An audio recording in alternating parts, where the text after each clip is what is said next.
नमस्कार। सुविचार विद निशा में आपका हार्दिक स्वागत है। आज हम शारदीय नवरात्रि के चौथे दिन की महिमा और मां कूष्मांडा की कथा के बारे में जानेंगे। मां कूष्मांडा देवी दुर्गा का चौथा स्वरूप है और उन्हें सृष्टि की रचयिता माना जाता है। उनके चेहरे पर हमेशा एक मधुर मुस्कान रहती है और उनका नाम भी कूष्मांडा इसलिए पड़ा क्योंकि उन्होंने अपनी मुस्कान से पूरे ब्रह्मांड की रचना की थी। तो आइए जानते हैं मां कूष्मांडा की कथा और उनकी पूजा विधि। सृष्टि की उत्पत्ति से पहले जब चारों ओर अंधकार था, तब देवी कूष्मांडा ने अपनी मुस्कान से पूरे ब्रह्मांड को जन्म दिया। यह ब्रह्मांड उनके तेज से उत्पन्न हुआ, इसलिए उन्हें आदि शक्ति या सृष्टि की रचयिता कहा जाता है। उनका यह रूप जीवन में ऊर्जा, सृजन और प्रकाश का प्रतीक है।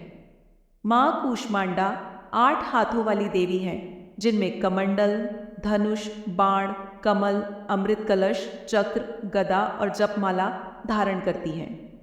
उनके इन 8 हाथों के कारण उन्हें अष्टभुजा देवी भी कहा जाता है।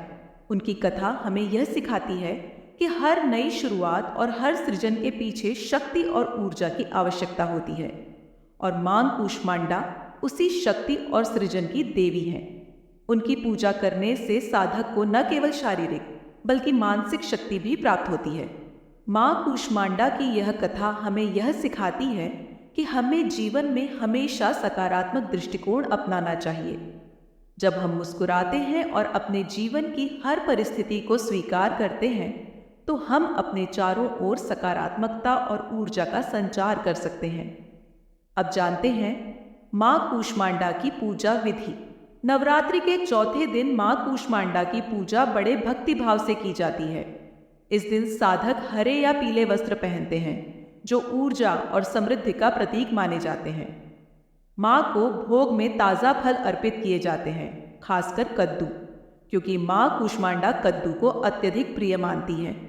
उनकी पूजा करते समय शुद्ध घी का दीपक जलाया जाता है, जिससे जीवन में आरोग्यता और समृद्धि आती है।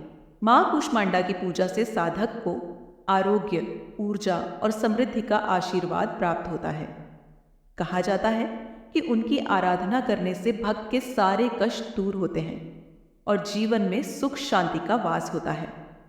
मां कूष्मांडा की कृपा से साधक को न केवल शारीरिक बल मिलता है, बल्कि मानसिक और आध्यात्मिक शक्ति भी प्राप्त होती है। वह अपने भक्तों के रोगों का नाश करती है और उन्हें दीर्घायु बनाती हैं।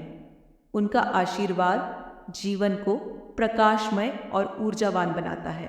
अगर आपको ये वीडियो पसंद आया हो तो इसे लाइक और शेयर ज़रूर करें और हमारे चैनल सुविचार विद निशा को सब्सक्राइब करना न भूलें। अगले वीडियो में हम नवरात्रि के 5वें दिन की कथा लेकर आएंगे। तब तक के लिए जय माता की।